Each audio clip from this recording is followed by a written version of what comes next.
नमस्कार सभी को। तो समतल दर्पण के बारे में हम लोग पढ़ रहे थे लास्ट क्लास में और उन्हीं चीज़ों के बारे में चर्चा कर रहे थे। तो मैं उम्मीद करता हूँ आप लोगों ने उस क्लास को अच्छे से पढ़ा होगा, अच्छे से रिवाइज भी किया होगा और उनसे रिलेटेड आपको कोई डाउट नहीं होगी।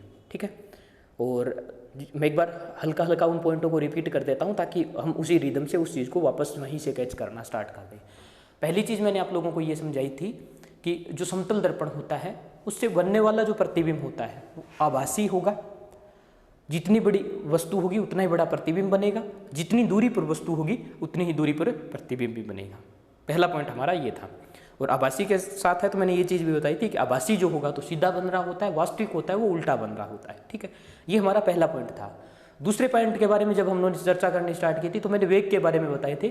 और वेग के बारे में वैसे तो 2 ही पॉइंट थे, लेकिन हमने उनको 3 पार्ट में डिवाइड कर लिया था।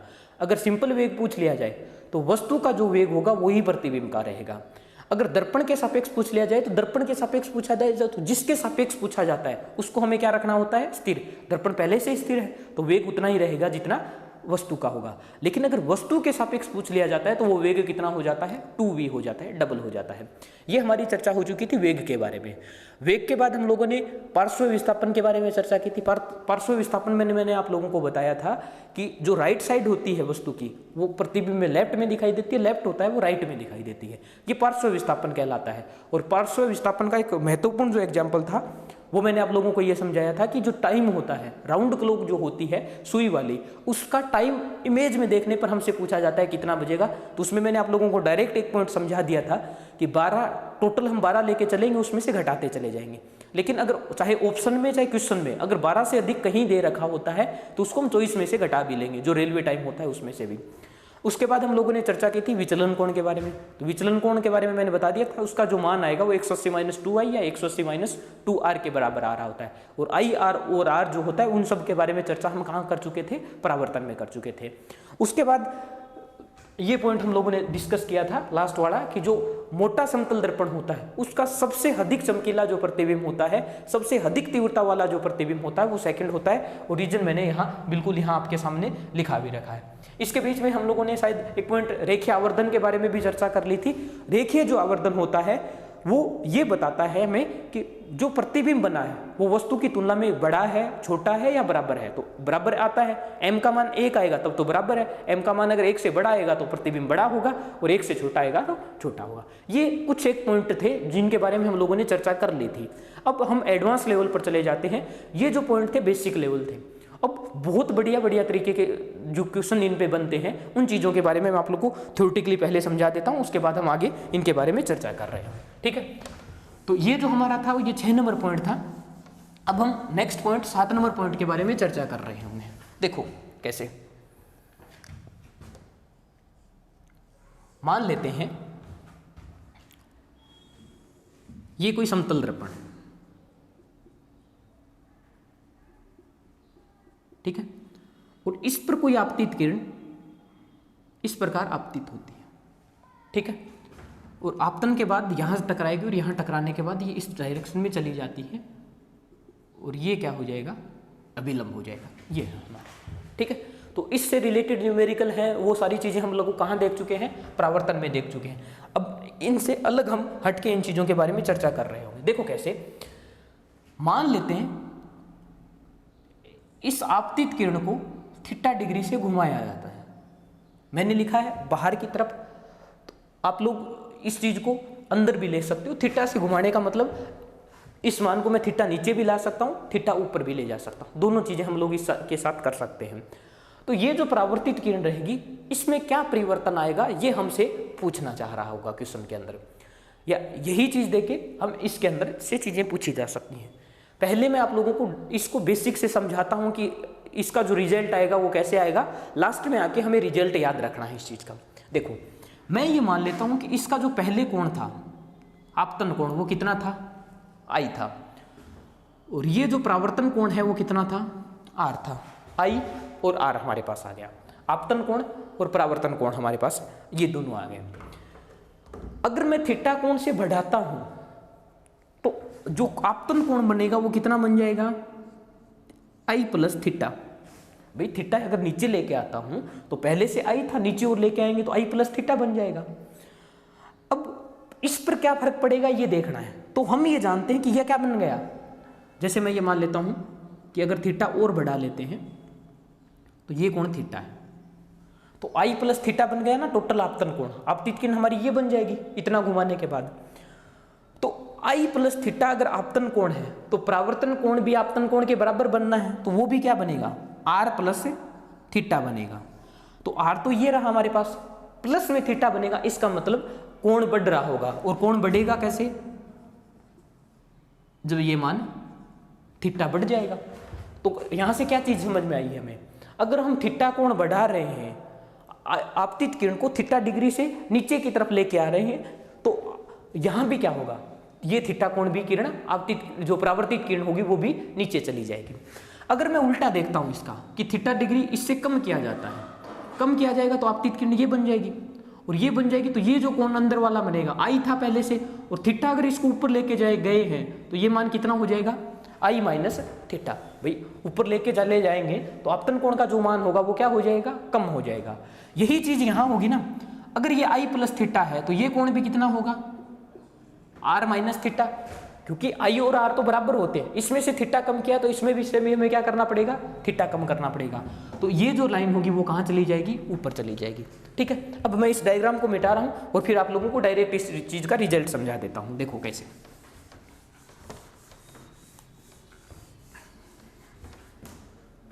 वो ये है,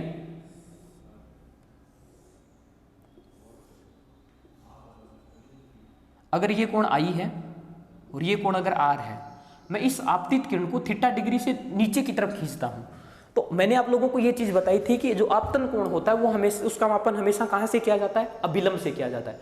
तो अभिलंब से ये कोण बढ़ेगा ना, अगर ये आपतन कोण बढ़ रहा है तो परावर्तन कोण भी बढ़ेगा, और परावर्तन कोण भी बढ़ेगा तो थीटा ही बढ़ेगा, ये थीटा कोण आगे चली जाएगी लाइन।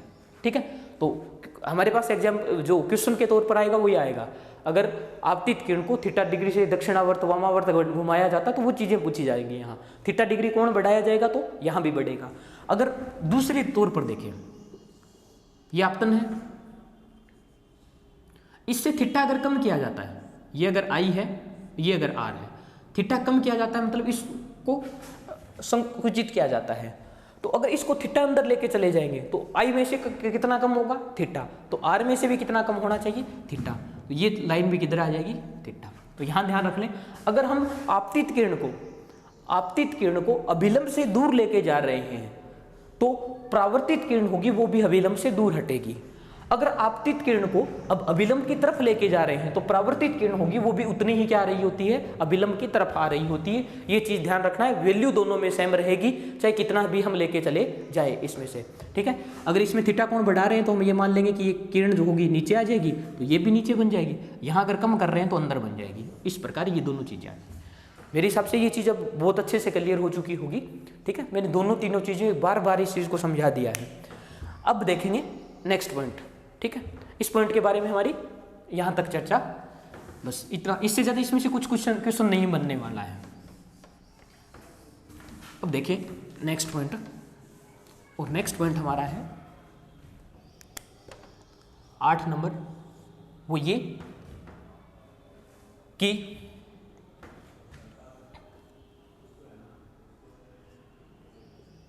आपतित किरण को, ठीक है, इसकी थोड़ी सी लैंग्वेज समझना, आपतित किरण को स्थिर रखते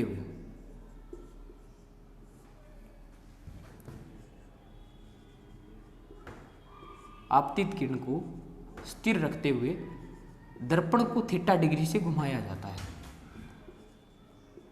दर्पण को थीटा से घुमाया जाए। ठीक है, तो वही चीज हमें परावर्तित जो किरण होगी उसमें किस प्रकार का परिवर्तन होता है वो चीज हमें देखनी होगी, किस प्रकार चेंजेज आती हैं वो चीज देखें। तो देखो मैं डायग्राम बनाऊंगा स्टेप टू स्टेप, उसी में से हम लोगों को समझना है। चलिए मैं थोड़ा सा छोटा बनाता हूं क्योंकि 2-3 डायग्राम हमें आवश्यक पड़ेगी इसमें। देखो मैं सपोज कर लेता हूं कि इस प्रकार का ये कोई डायग्राम हमारे पास है। इसमें ये अपतन कोण आई है, ये परावर्तन कोण आर है, ये आपतित किरण आ रही है, ये परावर्तित किरण जा रही है। ये इस प्रकार प्लेन में है। अब क्या है, दर्पण को थीटा डिग्री से घुमाया जाता है। तो हमारा जो ये प्लेन रहेगा दर्पण है, इसको थीटा डिग्री से घुमा दिया मैंने। तो जब इस नीचे की सतह को थीटा डिग्री से घुमाएंगे तो आपतित किरण, ये अभिलंब और ये क्या थीटा डिग्री से ऑटोमेटिक नहीं घूम जाएंगी? घूमेंगी ना। तो घूमेंगी तो ये मान क्या कैसे हो जाएगा, ऐसे कुछ बन जाएगा।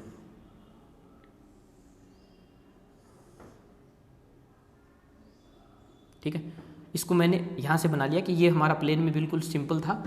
इसको हम कितने से घुमा दिया हमने, ऊपर इसको थीटा से घुमा दिया। ठीक है, आप लोग जब चाहोगे ना तो आपको इसको नीचे भी ले जा सकते हो, दोनों से कोई परिवर्तन नहीं आएगा, दोनों चीज़ें सेम रहेंगी। आप लोग वहाँ देख सकते हो, वहाँ ऑटोमेटिकली वो थीटा से नीचे आ रहा है, तो एक साइड से ऊपर चला जाएगा, एक साइड से नीचे चला जाएगा, ऊपर और नीचे दोनों साइड हो रही। तो अब देखो, पहले जो हमारा अभिलंब बिल्कुल ऊपर की तरफ ये स्ट्रेट था, वो कुछ ना कुछ आगे झुक जाएगा ना, थोड़ा सा और झुका लेते हैं इसको ताकि स्पष्ट दिखाई दे थोड़ा सा। तो इस प्रकार ये कुछ झुक जाएगा। थीटा से घुमा दिया तो आपतित किरण भी आगे घूम जाएगी, अभिलंब भी घूम जाएगा और परावर्तित किरण भी घूम जाएगी। अब ध्यान रखना है, हमें परावर्तित किरण के बारे में पूछेगा, आपतित किरण के बारे में तो बोल रहा है और दर्पण को घुमा रहा है, तो पूछेगा किसके बारे में, सिर्फ परावर्तित बची है। तो पहले यहाँ ये देख लो कि ये जो किरण है परावर्तित किरण, ये कितनी आगे जा चुकी है, थीटा डिग्री आगे जा चुकी है। क्लियर है चीज। अब एक चीज और देखो, ये लाइन बोल रखा है आपतित किरण को स्थिर रखते हुए, मतलब आपतित किरण जो होगी वो अपनी जगह स्थिर है। तो जब मैंने समतल को घुमाया है, दर्पण जो नीचे समतल दर्पण है उसको जैसे घुमाया है नीचे दर्पण को, तो आपतित किरण है वो कितनी आगे चली जा चुकी है, थीटा। अगर मैं उसी जगह स्थिर रखता हूं तो क्या करना पड़ेगा मुझे, इस आपतित किरण को थीटा डिग्री में वापस से ले आता हूं। भाई थीटा जितनी आगे गई थी उतना ही थीटा मैं क्या ले आता हूं, इसको वापस ले आता हूं। अगर इसको थीटा वापस ले आता हूं तो देखो क्या होगा, ये समतल जो दर्पण होगा दिखाई दे जाएगा ना नीचे।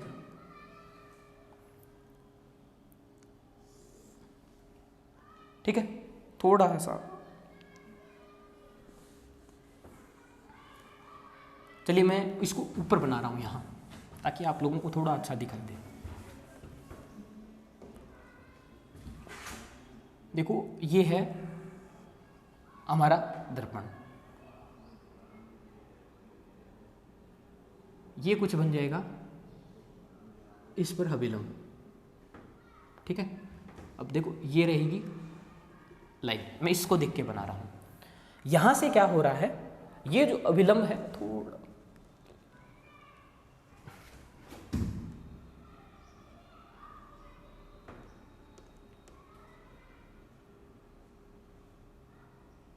थोड़ा सा अच्छा बन रहेगा। ठीक है, चलिए अब समझने की कोशिश करें इस चीज पर। ये रहा आपतित किरण, अगर यहाँ है तो पहली जो पोजीशन थी उस पोजीशन पर वापस लाने के लिए मुझे, पहले मैंने अगर इसको थीटा आगे घुमा दिया था, अगर मैं इस आपतित किरण को थीटा वापस अपनी पोजीशन पर ले आता हूं तो क्या आपतित किरण अपनी जगह उसी जगह आ जाएगी ना। पहले भाई यहां हमने क्या किया है, थीटा उसको आगे घुमाया, अगर मैं वापस थीटा उसको ले लेता हूं तो क्या आ जाएगा, वापस अपनी पोजीशन पर आ जाएगी। तो मैंने ये मान लिया कि ये जो मैं आपतित किरण बना रहा हूं ये क्या हो रहा है, उसी पोजीशन पर आ गई जहां ये थी। यहां मैंने ये आप लोगों को ये याद करवाया था इस पार्ट में कि ये जो परावर्तित किरण है ये ऑटोमेटिकली थीटा आगे जा चुकी है। किस कारण, जब हम लोगों ने क्या घुमाया था, दर्पण। यहां देखो कि थीटा तो आगे जा चुकी थी, जब मैं इस आपतित किरण को थीटा वापस लेके आता हूं तो अभिलंब से दूर हटा रहा हूं, तो परावर्तित किरण भी अभिलंब से दूर हटेगी ना, दूर हटेगी तो वो कहां जाएगी, और आगे की तरफ। तो थीटा पहले जा चुकी थी, थीटा जब इसको लेके आऊंगा तब भी जाएगी, तो दो बार थीटा थीटा चली गई, तो परावर्तित किरण जो होगी वो दो बार आगे चली जाएगी। तो ये जो एंगल बन जाएगा वो कितना बन जाएगा, आर था तो ये कितना हो जाएगा, आर और 2 थीटा आ जाएगा। ठीक है, देखो यहां आर है तो ये भी आई है, ये आर है। लेकिन अगर इससे देखा जाए, जो प्लेन हमारा है, सतह जो है, उस सतह से जो एंगल होगा, सॉरी इसमें आर आएगा, उस सतह से कितना एंगल बनाएगा वो, आर तो वो है, लेकिन जब समतल को इसको दर्पण को घुमाया तो उससे थीटा आगे चला गया। लेकिन जब आपतित किरण को मैं स्थिर रखूंगा तो अपनी पोजीशन पर वापस लाने के लिए मुझे क्या करना पड़ेगा, थीटा डिग्री से वापस खींचना पड़ेगा आपतित किरण को। तो वापस जब मैं अभिलंब से दूर हटाऊंगा तो परावर्तित किरण भी अभिलंब से थीटा डिग्री, तो थीटा पहले यहाँ जा चुकी थी और थीटा वहाँ जा चुकी है। जो लास्ट मैंने करवाया था ना पार्ट 7 नंबर जो पॉइंट उसका करवाया था, वही सेम यहाँ करवाया जा रहा है कि आपतित किरण को मैं वापस खींच रहा हूँ। तो अब आपको ध्यान रखना है, पहली चीज मैंने ये बताई थी कि अगर आपतित किरण को थीटा डिग्री से विचलित, चाहे अभिलंब के पास लेके जाएं चाहे दूर हटाएं, तो उससे परावर्तित किरण कितना चेंज होगी, थीटा ही चेंज होगी।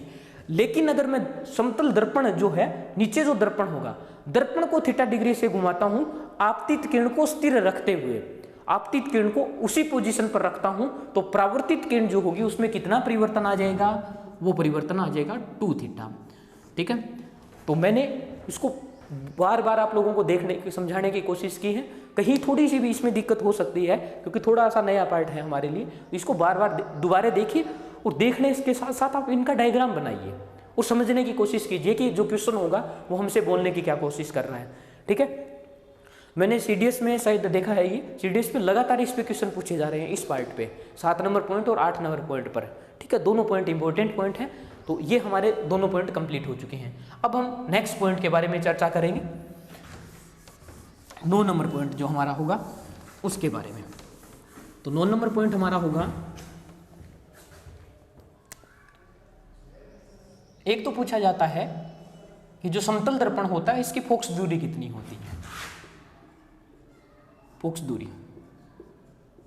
तो समतल दर्पण की जो फोकस दूरी होती है वो इनफाइनाइट होती है। एक बार इस चीज़ को याद कर ले, मैं जब गोलीय दर्पण आप लोगों को समझा रहा हूँ तो इनफाइनाइट क्यों होती है, मैं वहाँ इस चीज़ को एक्सप्लेन करूँगा। ठीक है, ठीक है, क्या चीज़ एक्सप्लेन करनी है वो आप मेरे पे छोड़ दीजिए, आप लोग सिर्फ जितनी चीज़ें मैं कवर करवा रहा हूँ उनके साथ साथ चलते चले जाइए। अगर क्षमता पूछी जाती है तो क्षमता होती है इसकी 0, समतल दर्पण की क्षमता का मतलब वही होगा कि ये जो वस्तु होती है उसके प्रतिबिंब को कितना बड़ा करके हमें दिखाता है। तो अभी हमने देखा था समतल दर्पण जितनी बड़ी वस्तु होती है उतनी ही बड़ी प्रतिबिंब बनाता है। तो क्या हो जाएगा, इसकी क्षमता कुछ नहीं होगी, 0 होगी, जैसी वस्तु वैसे का वैसा प्रतिबिंब बना देगा।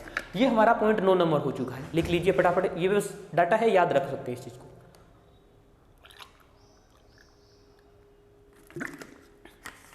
चलिए नेक्स्ट पॉइंट के बारे में बातचीत करेंगे हम लोग, 10 नंबर इंपॉर्टेंट पार्ट होगा हमारा ये, और लास्ट पॉइंट होगा लगभग ये समतल दर्पण का।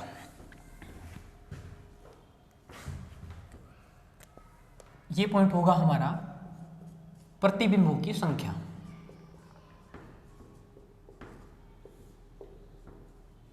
प्रतिबिंबों की संख्या कितनी हो, उस चीज के बारे में देखो। प्रतिबिंबों की संख्या से मतलब ये रहेगा कि इसमें हमें 2 या 2 से अधिक दर्पण दे दिए जाएंगे। जैसे मैं ये मान लेता हूँ कि एक दर्पण मेरे पास ये है, एक दर्पण ये रहा, तो ये दर्पण M1 है और ये दर्पण M2 है। ठीक है, अब कोई प्रकाश किरण आपतित करवाई जाती है तो इससे हमसे पूछ लिया जाता है कितने प्रतिबिंब बन रहे होंगे, ये सारी चीज़ें हमसे पूछ ली जाती हैं। तो आपको ध्यान रखना है कि यहाँ मैं थीटा एक जगह यूज करूँगा, ये जो थीटा होगा मैं इसमें यूज करूँगा, तो वो जो थीटा होगा वो M1 और जो 2 दर्पण होंगे उन दोनों दर्पणों के मध्य जो बनने वाला कोण होता है वो कितना होता है, थीटा होगा। तो उसके आधार पर हम प्रतिबिंबों की संख्या को देख रहे होंगे।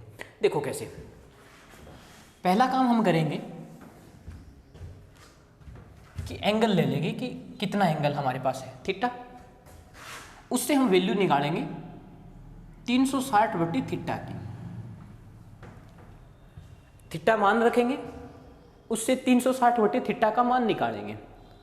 अगर ये मान सम आ रहा होगा, भाई 360 जो थीटा है अगर वो सम आ रहा होगा,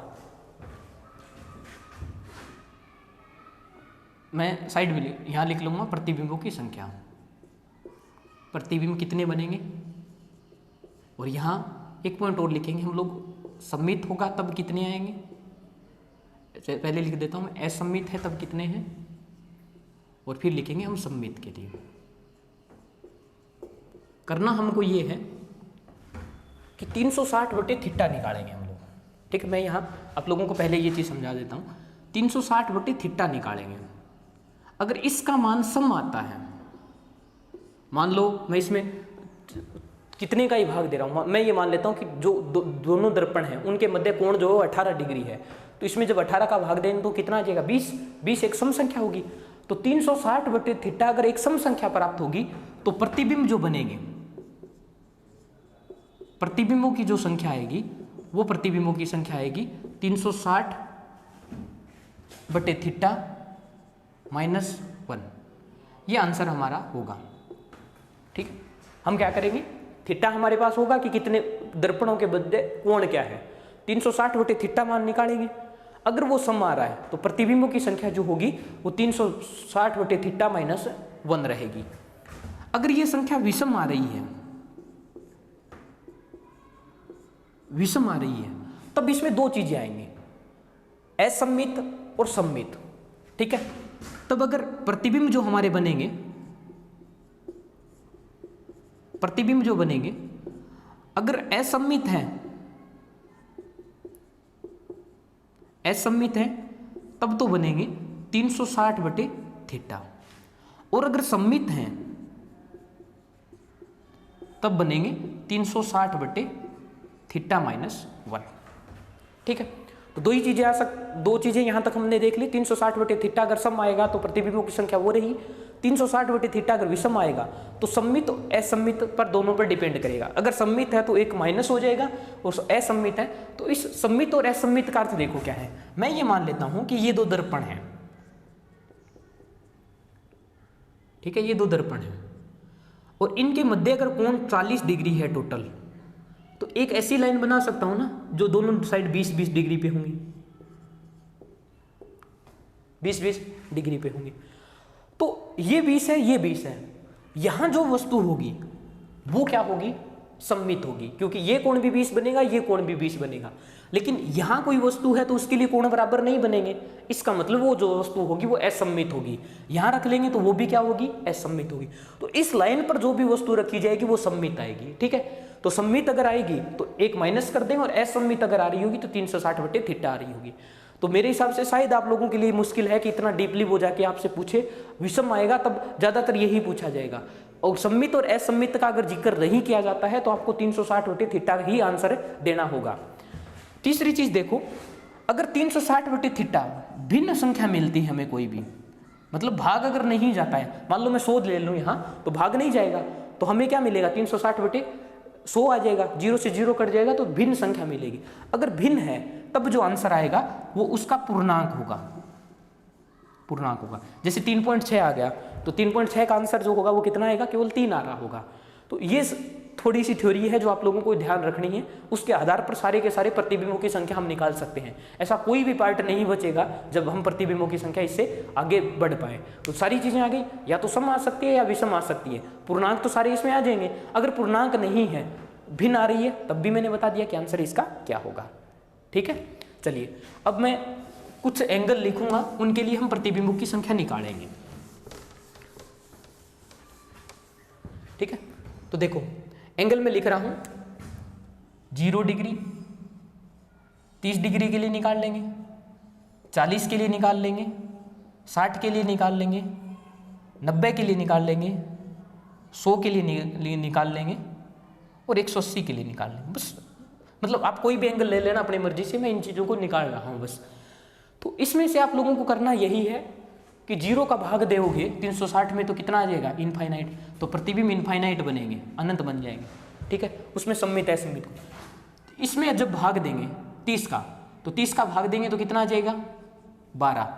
12 क्या है, एक सम संख्या है। सम संख्या आते ही आंसर कितने आएंगे प्रतिबिंबों की संख्या के, 11 आएंगे, चाहे सम्मित हो चाहे असम्मित हो।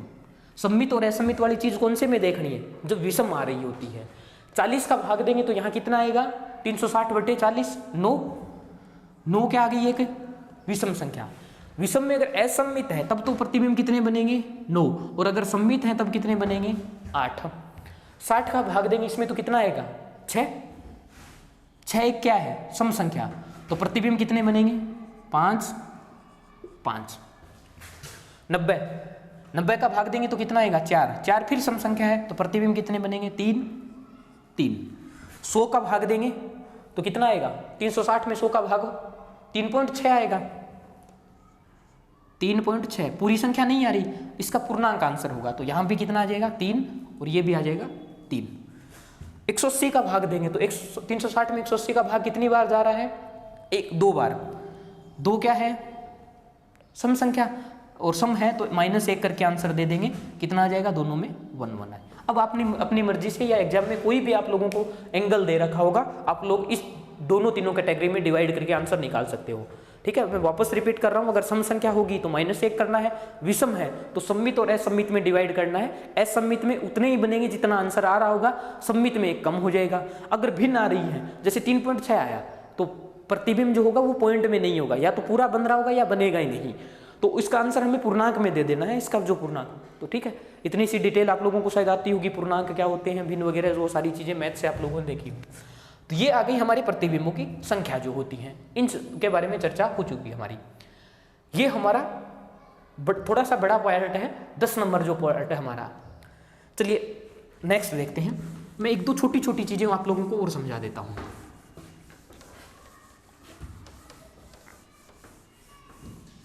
देखो,